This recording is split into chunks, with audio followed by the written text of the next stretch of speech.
உங்க விருப்பப்படி life partner கிடைக்கணும்னா கீழே இருக்கிற லிங்கை கிளிக் பண்ணுங்க. உடனடியா ஃப்ரீயா ரெஜிஸ்டர் பண்ணுங்க. இது உங்கள் டாப் நியூஸ் சேனலின் ஆரோக்கியமான வாழ்க்கை. உடல் நலம் நன்றாக இருக்கவும் நீண்ட காலம் நோய் நொடிகள் ஏதுமின்றி வாழ்வதற்கு பழங்கள் போன்ற சத்துமிக்க இயற்கை உணவு வேறெதுவும் இருக்க முடியாது. எண்ணற்ற வகையான பழங்கள் விளைகின்ற நமது நாட்டில் சாப்பிடுபவர்களுக்கு பலவிதமான உடல் நோய்கள் பாதிப்புகளை நீக்கும் ஒரு பழமாக அத்திப்பழம் இருக்கிறது. இந்த அத்திப்பழத்தை ஜூஸ் போட்டு அருந்தினாலும் உலர வைத்து வத்தல் பதத்தில் சாப்பிட்டாலும் அதன் சத்துக்கள் நமக்கு முழுமையாக கிடைக்கும். அந்த அத்திப்பழத்தினால் கிடைக்கும் பல வகையான நன்மைகள் குறித்து இங்கு காணலாம். நமது உடலில் ஆரோக்கியமாக இருக்க வேண்டிய உறுப்புகளில் ஒன்று இதயமாகும். நமது உடலின் அனைத்து பாகங்களுக்கும் இரத்தத்தை பாய்ச்சும் பணியை செய்யும் இதயம் ஆரோக்கியமாக இருக்க அத்திப்பழங்களை அவ்வப்போது சாப்பிட வேண்டும். இதில் உள்ள ஃபீனால் மற்றும் ஒமேகா-6 வேதிப்பொருட்கள் இதயத்தை வலுப்படுத்தும் சக்தி கொண்டதாகும். உடலில் நன்மை பயக்கும் கொழுப்புகள் அளவுக்கு அதிகமாக சேர்ந்து விடுவதை கொலஸ்ட்ரால் என்கின்றனர். இந்த கொலஸ்ட்ரால் பிரச்சனையை போக்க அத்திப்பழங்களை அடிக்கடி சாப்பிடுவது நல்லது. இதில் உள்ள பெக்டின் எனப்படும் நார்ச்சத்து பொருள் உடலில் இருக்கும் அதிகப்படியான கொழுப்புகளை கரைத்து கொலஸ்ட்ரால் அளவை சமப்படுத்துகிறது.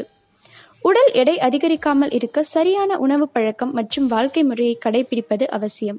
நார்ச்சத்துள்ள உணவுகளை அதிகம் சாப்பிடுவதால் உணவில் இருக்கும் கொழுப்பு உடலில் சேராமல் தடுக்கப்படுகிறது. அந்த நார்ச்சத்து அத்திப்பழத்தில் அதிகம் உள்ளது. எனவே அதை ஒரு நாளைக்கு ஒரு முறையாவது சில அத்திப்பழங்களை சாப்பிடுவது நல்லது. அத்திப்பழங்கள் மற்ற எல்லா பாதிப்புகளையும் விட வயிற்றில் ஏற்படும் புண்கள், அமில சுரப்பு குறைபாடுகள் போன்றவற்றை சரி செய்வதில் சிறந்த செயலாற்றுகிறது. பெருங்குடலில் தங்கியிருக்கும் சில நச்சுக்களால் நாளளவில் பெருங்குடலில் புற்றுநோய் ஏற்பட காரணமாகிறது. அத்திப்பழங்களை தினம்தோறும் சாப்பிட்டு வருபவர்களுக்கு குடலில் தங்கி இருக்கும் நச்சுக்கள் அனைத்தும் நீங்கி குடல் சுத்தமாகி குடல் புற்றுநோய் ஏற்படாமல் தடுக்கப்படுகிறது.